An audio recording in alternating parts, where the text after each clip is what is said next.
நம்ம கஷ்டப்பட்டு சம்பாதிக்கிறதே நம்மளோட குழந்தைங்களுக்காண்டி தான். அப்பேற்பட்ட குழந்தைங்களோட எதிர்காலம் நல்லா இருக்கிற மாரி, ஏதாவது ஒரு ஸ்கீம் இருந்தா சொல்லுங்களேன். இப்படி தாங்க பேரண்ட்ஸோட மைண்ட் செட் வந்து இருக்கும். இன்னைக்கு நம்ம வீடியோல அப்படிப்பட்ட ஒரு ஸ்கீம பத்தி தான் வந்து பார்க்க போறோம்.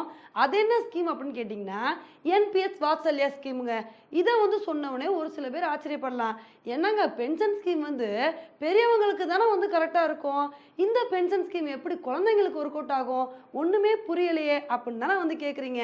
இந்த என்பிஎஸ் வாத்சல்யா ஸ்கீம் அப்படின்றது நம்ம நார்மல் என்பிஎஸ் ஸ்கீம் இருக்கு பார்த்தீங்களா? இந்த ஸ்கீம் மாரி தாங்க அப்படியே வந்து ஒர்க் ஆகுது. நம்ம நார்மல் என்பிஎஸ் ஸ்கீம்ல என்ன பண்ணுவோம்? நம்ம வேலை பார்த்துட்டு இருக்கும்போதே மாசம் மாசம் சர்டைன் அமௌண்ட்ட வந்து இந்த ஸ்கீம்ல வந்து போட்டுட்டே வந்து வருவோம். ஒரு காலகட்டத்தில நம்ம ரிட்டயர்ட் ஆகும்போது சர்டைன் அமௌண்ட் வந்து நம்ம கையில வந்து கிடைக்கும். மீதி உள்ள அமௌண்ட்ட வந்து ஆன்னுட்டி ஸ்கீம்ல போட்டு அது வந்து மாசம் மாசம் நமக்கு வந்து பென்ஷனா வந்து கிடைக்குங்க. இதே மாரி ஒரு விஷயம் தான் வாத்சல்யா திட்டத்திலே வந்து இருக்க போகுது. வாத்சல்யா திட்டம் தொடங்குறதுக்கு முன்னாடி உங்க வீட்ல 18 வயசுக்கு கீழ குழந்தைங்க வந்து இருக்கணும். அவங்க பேர்ல ஜாயிண்ட் அக்கவுண்ட்ட கிரியேட் பண்ணி இந்த திட்டத்த தாராளமா வந்து தொடங்கிக்கலாம். சரிப்பா திட்டத்த தொடங்குறது கரெக்ட்டு. எவ்வளோ அமௌண்ட் இன்வெஸ்ட் பண்ணணும்? அத சொல்லுங்க அப்படின்னு கேட்டிங்கன்னா, வருஷத்துக்கு மினிமம் ரூ. 1000ல இருந்து நீங்க எவ்வளோ அமௌண்ட்ட வேணா இந்த ஸ்கீம்ல வந்து போட்டுக்கலாங்க. இல்ல நான் மாசம் மாசம் பணம் போடுவேன் அப்படின்னா, நீங்க மாசம் மாசமும் பணம் வந்து போட்டுக்கலாம். இத வந்து சொன்ன உடனே ஒரு சில பேத்துக்கு டவுட் வரும். சரி நான் மாசம் மாசம் பணம் போட்டுட்டு வரேன். நான் போடுற பணத்துக்கு எவ்வளோ ரிட்டர்ன் கிடைச்சிற போகுது? அந்த அளவுக்கு பெருசா ரிட்டர்ன் கிடைக்குமான்னு கேட்டிங்கன்னா, இதில கிடைக்கிற ரிட்டர்ன பத்தி சொல்லும்போது நீங்களே ஷாக் ஆயிருவீங்கங்க. ஃபார் எக்ஸாம்பிள் நீங்க மாசம் மாசம் உங்களோட குழந்தைங்க பேர்ல ரூ. 1000 போட்டுட்டே வரீங்கன்னு வச்சுக்கோங்களேன். நீங்க 18 வருஷத்துக்கு எவ்வளோ அமௌண்ட் கட்டுவீங்க? மிஞ்சி மிஞ்சி போனா ரூ. 2,16,000 தான் வந்து கட்டியிருப்பீங்க. ஆனா நீங்க கட்டின 2,00,000க்கு உங்களுக்கு எவ்வளோ ரிட்டர்ன் கிடைக்கும்னு பார்த்தீங்கன்னா, கிட்டத்தட்ட 8,50,000 வரைக்கும் திரும்ப கிடைக்குங்க.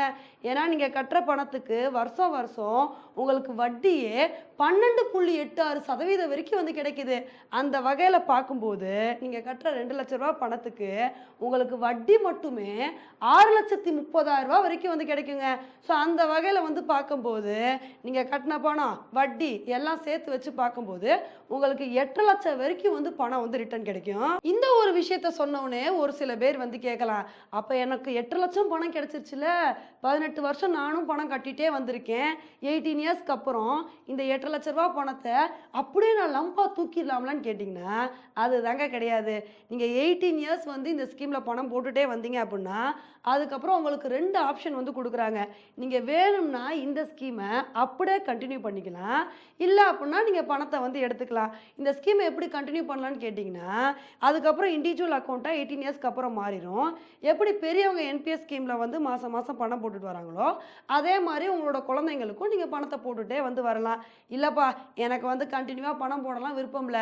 எனக்கு 18 இயர்ஸ்க்கு அப்புறம் பணம் தேவைப்படுது.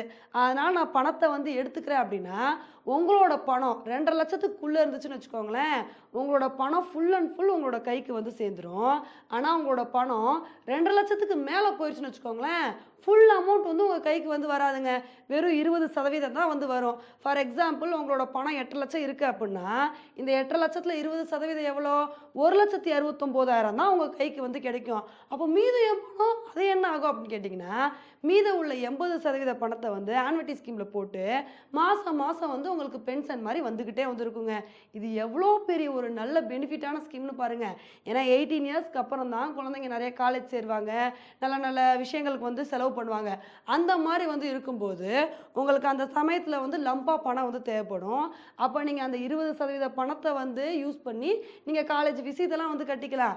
அது போக உங்களுக்கு மாசம் மாசம் பணம் வந்துகிட்டே இருக்கும். அந்த பணத்த வச்சு நீங்க உங்க படிப்பு செலவ வந்து பார்த்துக்கலாம். இப்ப இதுக்கப்புறம் உங்களுக்கு ஒரு சில டவுட் வரலாம். சரிப்பா நான் மாசம் மாசம் பணம் கட்டிட்டே வரேன். பணமும் லம்பா சேருது. ஏதாவது அவசர ஆத்திரம்னா உடனே பணம் எடுக்க முடியுமா? அந்த மாரி எடுக்க முடியலன்னா கஷ்டம் தானே அப்படின்னு கேட்டிங்கன்னா, இதுல எமர்ஜென்சி சிச்சுவேஷன்ல பணமும் எடுத்துக்கலாங்க. 3 டைம் வரைக்கும் பணம் வந்து எடுத்துக்கலாம். அந்த பணம் எவ்வளோ எடுத்துக்கலாம்னா, 25% வரைக்கும் நீங்க பணத்த வந்து எடுத்துக்கலாங்க. அது எந்த மாரி ரீசன்ஸ் வந்து இருக்கலாம்னா, உங்களோட படிப்பு செலவுக்கு, இல்ல வந்து குழந்தைங்களுக்கு உடம்பு சரியில்ல, மெடிக்கல் செலவுகளுக்கு, இது மாரி ஏதாவது எமர்ஜென்சி செலவு வந்துச்சுன்னு வச்சுக்கோங்களேன், அந்த சமயத்துல நீங்க 25% பணத்த வந்து எடுத்துக்கலாம்.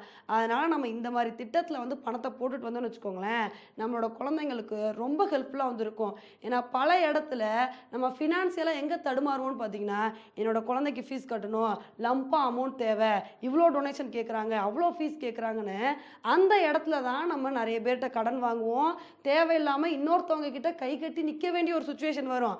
ஆனால் நம்ம பிளான் பண்ணி நம்ம குழந்தைங்க சின்ன குழந்தைங்களா இருக்கும்போது அப்போ இருந்தே இந்த மாதிரி இன்வெஸ்ட் பண்ணிட்டு பணத்தை போட்டுட்டு வந்தோம்னு வச்சுக்கோங்களேன், நம்ம யாருக்கிட்டையும் கை நீட்டி நிற்க வேண்டிய அவசியமே இல்லை. நம்ம பிளான் பண்ண மாதிரி நமக்கு பணம் கிடச்சிக்கிட்டே இருக்கும். ஓகே ஃப்ரெண்ட்ஸ், இந்த ஒரு ஸ்கீமை பற்றி நீங்கள் என்ன நினைக்கிறீங்க அப்படின்றத என்னோட கமெண்ட் செக்ஷனில் வந்து போடுங்க. இதே மாதிரி இன்னொரு வீடியோவில் உங்களை வந்து மீட் பண்ணுறேன். Bye friends.